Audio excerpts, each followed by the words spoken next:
Masisi est une terre riche en flore et en minerais. Sa population vit principalement de l'agriculture et l'élevage. Messieurs et mesdames, bienvenue dans notre chaîne YouTube. Mon nom c'est Souzéré Dan et aujourd'hui nous avons jugé bon de voyager dans les centres de Masisi. Ici, il y a la répétition tragique de catastrophes naturelles et nous sommes venus interviewer quelques habitants d'ici pour voir si le gouvernement peut leur venir en aide. Cette réserve du colta de toute la République et du monde entier est cependant convoitée par des proliférations de groupes rebelles locales comme étrangères. Mais aussi la nature lui fait des tours avec ses catastrophes, les catastrophes naturelles. C'est le cas de ces éboulements qui enterrent des vies.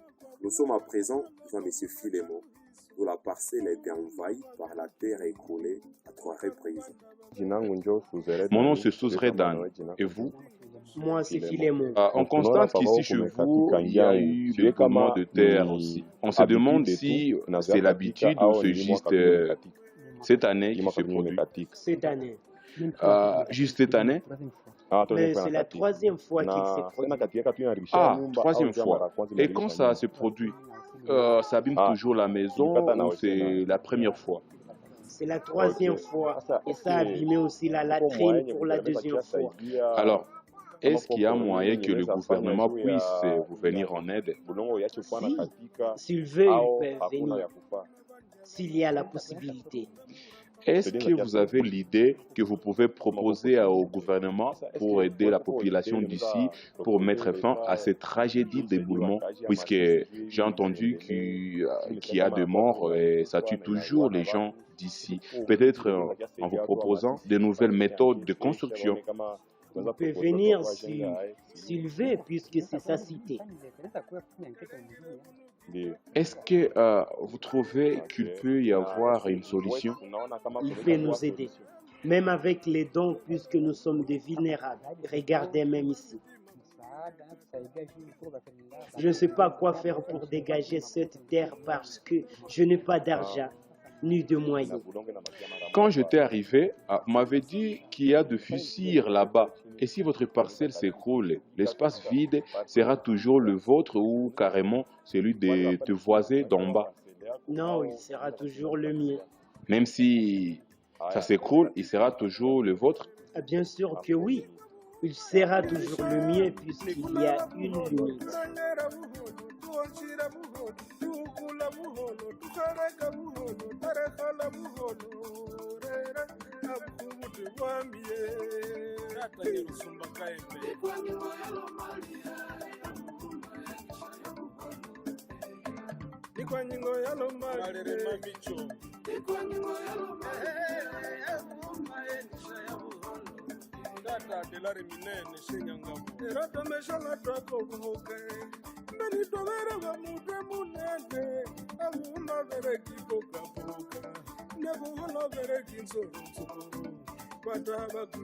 Allons voir Regina, c'est une ancienne native de l'Ouachi.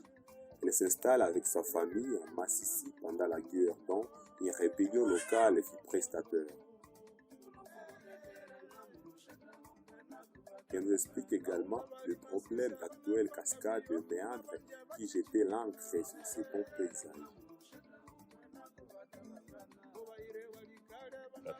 Bonjour grand-mère. Bonjour. Comment vous vous appelez? Regina Mbalibukira Namasi. Vous vivez ici depuis votre naissance? Ici à Masisi? Oui. J'étais née à l'Ouest, puis déménagée à Kalinga. Puis, vous étiez venu ici à Masisi? Oui, on était venu ici à Masisi dans la guerre. On était les déplacés de guerre. La guerre était à Kalinga? Non, ici. Mais la guerre des Tutsis était à Kalinga. Et vous pouvez vous rappeler la date de cette guerre? L'année? Oui. Je ne peux pas me rappeler. Mais les Tutsis avaient tué presque tout le monde.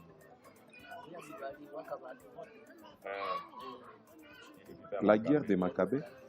Oui. Qu'est-ce qui avait causé la guerre? Les Tutsis voulaient déménager ici à Masisi à tout prix.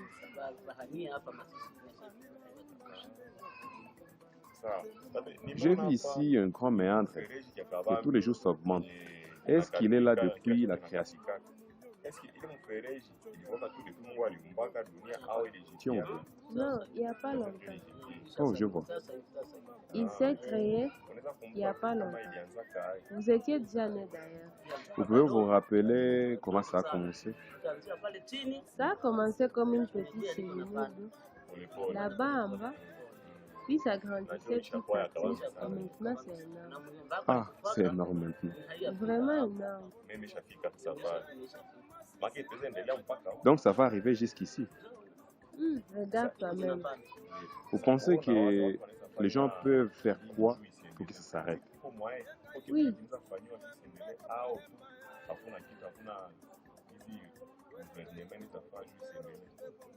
oui. D'ailleurs, il y a un vieux qui voulait acheter. Et il a même acheté de l'autre côté. Mais ici, ils ont du tout. Et vous l'achetez cette méandre? Oui, mais ils ont du tout. Il est parti voir l'État pour acheter ça. D'abord, il est parti voir les habitants pour qu'ils construisent une maison dedans. Et c'est papa. C'est qui? Il vit à Massis? Je ne crois pas. Il est nouveau venu.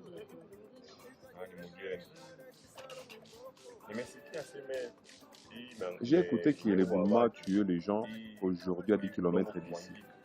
Est-ce que c'est l'habitude?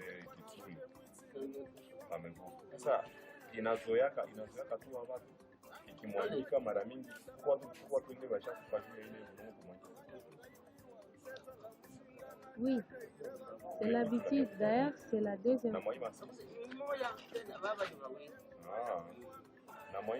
Et ici à Massis alors, j'ai entendu qu'il avait tué toute une famille dans leur maison. Bien sûr, la dernière fois, c'était la famille proche.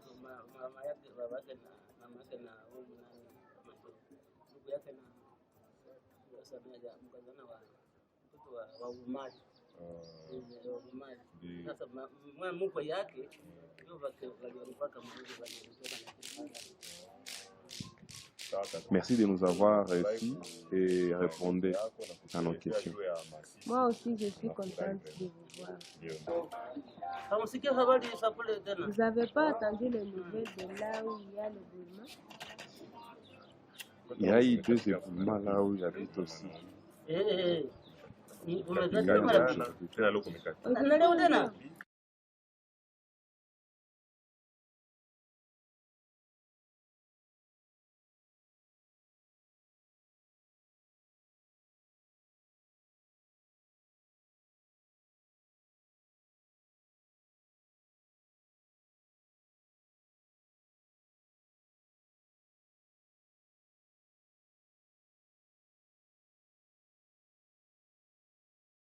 Messieurs, mesdames, bonjour. Ici, nous sommes à l'endroit où les anciens rois faisaient les incantations pour appeler les ancêtres à la protection de ce territoire de masse ici. Ils les faisaient en montagne ici, mais les nouveaux rois ne les font plus. Et maintenant, selon les dires, les nouveaux rois ne les font plus. Et maintenant, il y a des situations tragiques à côté catastrophes naturelles. Il y a l'éboulement de la terre ici, le pierre tombe et bon nombre de gens ont perdu leur vie. Et maintenant, nous sommes avec ce messieurs pour nous dire autant.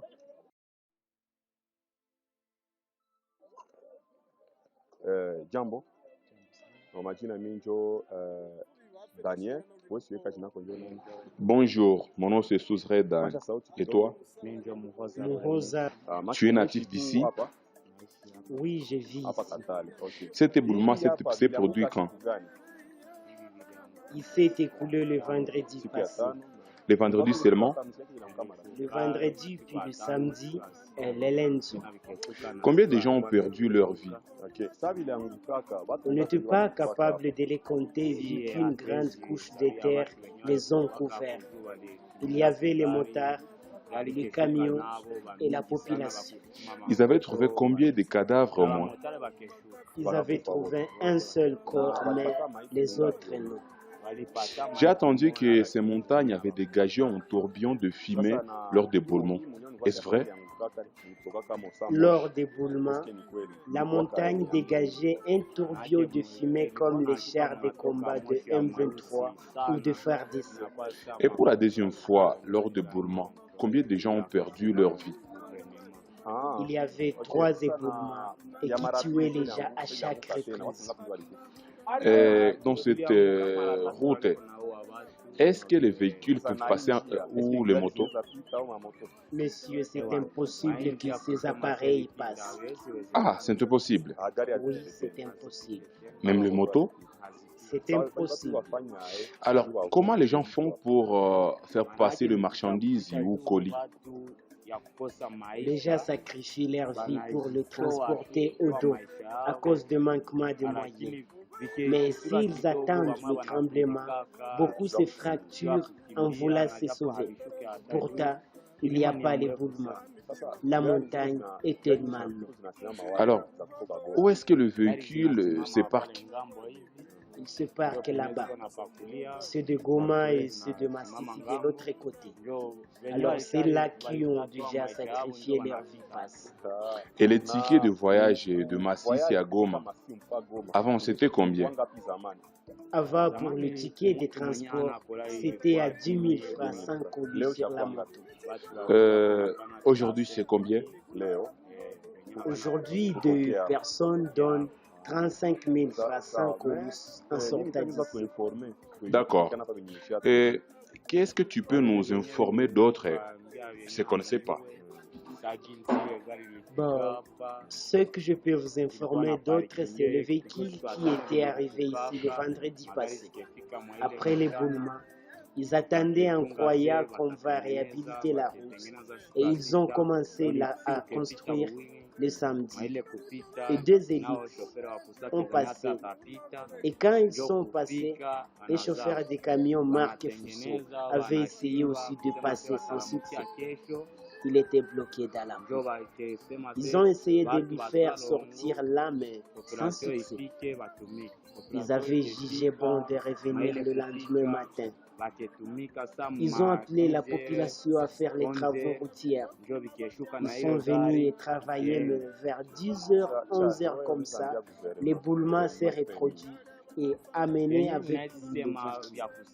Alors toi, qu'est-ce que tu peux demander au gouvernement de faire? Ce que je peux demander comme aide, puisque les dépenses des motards et chauffeurs déviaient beaucoup, alors qu'ils créent la route dans les sentiers qui se trouvent dans la ferme de l'église catholique ici à côté. Il peut nous aider comme ça. Donc, c'est bien ça ta proposition? Oui, parce que le sentier est énorme. Que l'office des routes puisse venir l'augmenter et planir parce qu'il y a le chemin. Merci beaucoup de nous avoir répondu. Merci aussi.